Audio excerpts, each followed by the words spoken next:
না তোমরা কেউ দেখোনি সেটা কি করে হতে পারে? আমরা তো সবাই ভেতরেই ছিলাম, কিছুক্ষণ আগে সবাই একসাথে এলাম। হ্যাঁ, দিঠি তো আসবে বলেছিল, কিন্তু ফাইনালি আর এলো না। ফোন করবে বলেছিল, সেটাও তো করেনি। হলে এলে তো আমরা দেখতেই পেতাম। না না, এটা তো হতে পারে না যে হলে আসেনি। আমি তো নিজে ওকে কলেজে ছেড়ে দিয়ে গেছি, তাহলে এটা কি করে হতে পারে?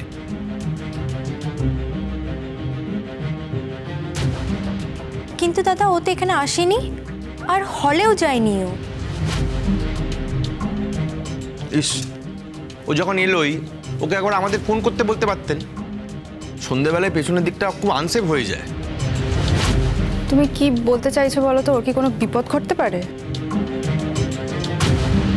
আর তা না হলে ও এখানে নেই কেন? আর আপনাদের ফোনটাও আবার তুলছে না কেন? আর আপনারাই তো বললেন যে ওকে ফোনে পাওয়া যাচ্ছে না, ওকে ফোন করলে কেউ একটা ফোন দিচ্ছে না, আওয়াজ শোনা যাচ্ছে। তবে একটা কথা, যদি আপনারা কিছু মনে না করেন তাহলে একটা কিছু আমি বলতে চাই।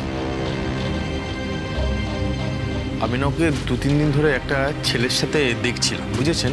মানে ওটা আপনাদের রিলেটিভও হতে পারে, কিন্তু রিলেটিভের সাথে ওই রকমভাবে ঘোরাটা মানে ঠিক বুঝতে পারছি না। তোমরা দেখেছো? কাকে দেখেছো দিটির সঙ্গে? হ্যাঁ ম্যাডাম, আমি দেখেছি, এবং আমার সাথে আমার এই 2 বন্ধুরাও দেখেছি। কি রে বল, কি দেখেছো? মানে ওরা ওই আসছিল ইন্টিমেট ওয়েতে, হাসতে হাসতে, কিন্তু হঠাৎ কেন জানি আমাকে দেখে ওরা ঘুরে গেল।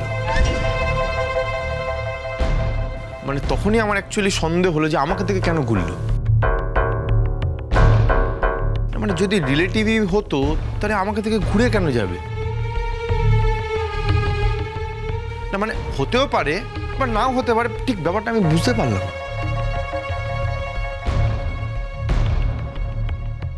দেখুন, ও হয়তো আমাদের ঠিক পছন্দ করে না, কিন্তু যাই হোক আমরা তো ওর ক্ষতি চাইবো না।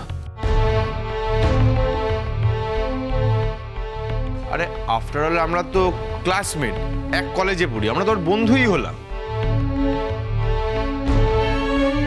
তাই জন্য বলছিলাম, ও যদি আমাদের ইনভলভ করে রাখতো বা আমাদের একটু ফোন করে ইনফর্ম করে রাখতো, আমাদের না করলেও তো অনেক বন্ধুরা আছে, তাদেরও করতে পারতো। আমাকে তো একবার ফোন করতেই পারতো। মানে ওর সাথে আমার সবসময় কথা হয়, আর আমরাই তো ওকে বলেছিলাম যে তুই ফ্রি থাকলে চলে আয়। আমার তো খারাপ লাগছে, মানে এতক্ষণ কোথায় থাকতে পারে আমি জানি না। আপনারা একবার বাড়িতে ফোন করুন না। না, বাড়িতে তো আমাদের কনস্ট্যান্টলি কথা হচ্ছে, বাড়ি থেকে কোনো খবর পাইনি আমরা। ওই কিছুক্ষণ আগে যখন কথা হলো ওই খবরটাই পেলাম যে দিঠির ফোনটা কেউ ধরেছে, ওকে দিতে চাইছে না, আর ও কনস্ট্যান্টলি ফোনটা চাইছে। অঙ্কিত, আমার মনে হয় আমাদের আর এখানে টাইম ওয়েস্ট করা উচিত নয়, আমাদের ইমিডিয়েটলি থানায় গিয়ে জানানো উচিত। না না না, বলছিলাম যে আপনারা একটু আমাদের টাইম দেবেন। কেন, কি করতে চাও তুমি? না, ওই যে ছেলেটা আছে তাকে যদি ট্র্যাক করা যায়। চেনো তাকে? নাম কি তার? না, আমি হয়তো জানি না, কিন্তু ট্র্যাক করতে চাইলে যে করতে পারবো না তা তো নয়। আফটার অল মামু যদি জানতে পারে, মামু খুব হার্ট হবে। মামুকে খুব ভালোবাসে, আমার উপর যতই রাগ থাকুক না কেন মামুর কিন্তু খুব প্রিয়। আর তাছাড়া আফটার অল আমরা তো ক্লাসমেট, আমাদের কোনো ক্লাসমেটের যদি কিছু গন্ডগোল হয় আমাদের তো খারাপ লাগবেই, এটা তো স্বাভাবিক। একটুখানি আমাকে যদি আপনারা কাইন্ডলি সময় দেন তাহলে। দেখো, তোমরা যা করার করো, আমাদের মনে হয় আমাদের এক্ষুনি থানাতেই যাবো। না না না, বলছিলাম কি আপনারা একটু আমাদের টাইম দিন, দেখি না ছেলেটাকে যদি সোশ্যাল সাইডে গিয়ে খোঁজা যায়, একটু টাইম দিন, আমরা ঠিক খুঁজে বার করবো। দাঁড়ান, এক্ষুনি করছি, আমি চেষ্টা করছি। আই এম রিয়েলি সরি, তোমাদের প্রোগ্রামটা আমরা এইভাবে নষ্ট করতে চাইনি, বাট দেখো আমাদের তো কোনো উপায় নেই। না না বৌদি ভাই, এ কি বলছেন আপনি? এদিকে দিঠির এই অবস্থা, ওকে খুঁজে পাওয়া যাচ্ছে না, আর আমরা আনন্দে প্রোগ্রাম করব, এটা কি করে হয়? আর ও যখন আমাদের কলেজে এসেছিল, দাদা ভাই যখন ওকে নামিয়ে দিয়ে গেছে, এটা তো ঠিক যে ও কলেজে ঢুকেছিল। হ্যাঁ, আসলে নামানোর সময় জায়গাটা এতটা অন্ধকার ছিল না, সেটা দেখি আমার কেমন একটা অস্বস্তি হচ্ছিল। আমি ওকে বারবার বললাম ভেতর পর্যন্ত আমি তোকে পৌঁছে দিয়ে আসি, কিছুতেই আমার কথা শুনলো না। আমায় বললো যে আমার কলেজ ক্যাম্পাস, আমি খুব ভালো করে চিনি, একটু এগোলেই আমার বন্ধুদের সঙ্গে দেখা হয়ে যাবে।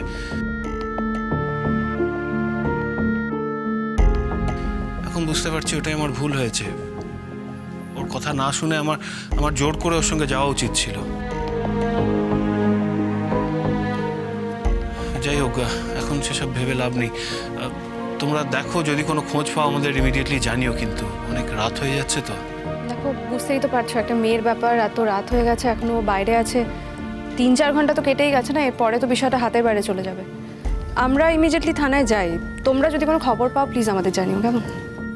বাই, চলো আমরা যাই। চলো।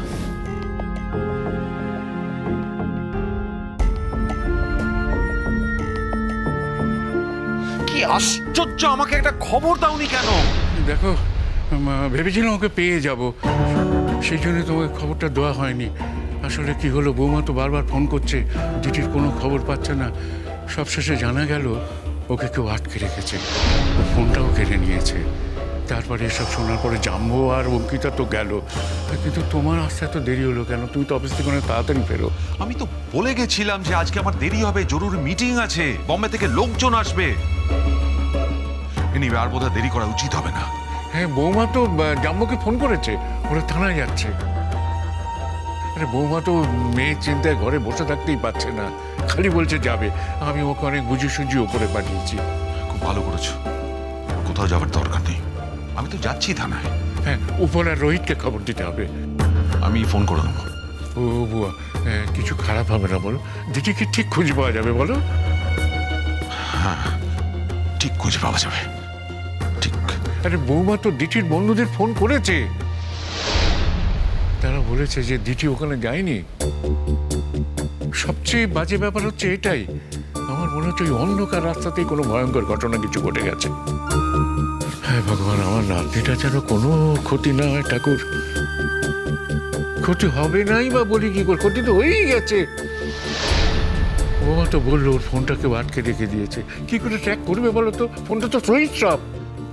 এভাবে টেনশন করে তো কোনো লাভ নেই, আমাদের যেটা করার সেটা করতে হবে। যত রাত হবে তত বেশি সময় নষ্ট হবে। তো তুমি এখন কোথায় যাচ্ছ? আমি আগে থানায় যাই। আর তুমি তো বললে রোহিতকে একটা খবর দিতে। হ্যাঁ, রোহিতকে বললে অনেক কাজ হবে বুয়া।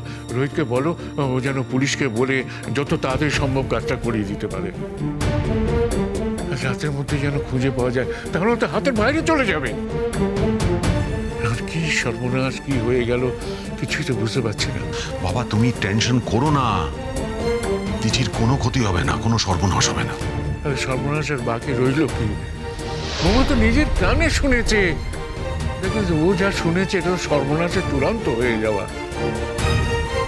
এরপরেও যদি কেউ বলে কোনো সর্বনাশ কিছু হবে না, তো মিথ্যে কথা বলা, চোখ বাক্য দেওয়া।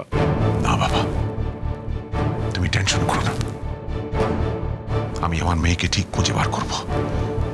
আর যে ওর ক্ষতি করার চেষ্টা করেছে তার শেষ দিকে ছাড়বো আমি, আমি হাল ছাড়বো না। আমি এগোই বাবা, আমি আসি। তুমি টেনশন করো না, তোমার বয়স হয়েছে, তুমি সাবধানে থাকো, টেনশন করো না। না, আমাকে নিয়ে তোমার ভাবতে হবে না, তুমি বরং নাতনিটাকে নিয়ে তাড়াতাড়ি ফিরে এসো। ফিরবো, ওকে নিয়ে ফিরবো।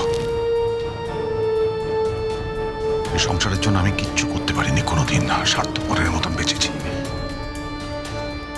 আজ এই মেয়েটার জন্য ওকে খুঁজে বের করতে আমি আমার জান প্রাণ লড়িয়ে দেব।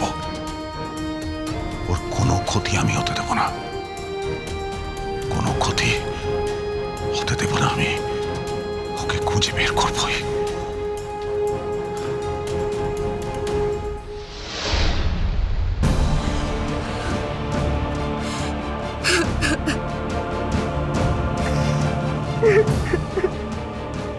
গড়ে জাস্ট হোপ দিঠির কোনো সর্বনাশ হয়ে যায়নি।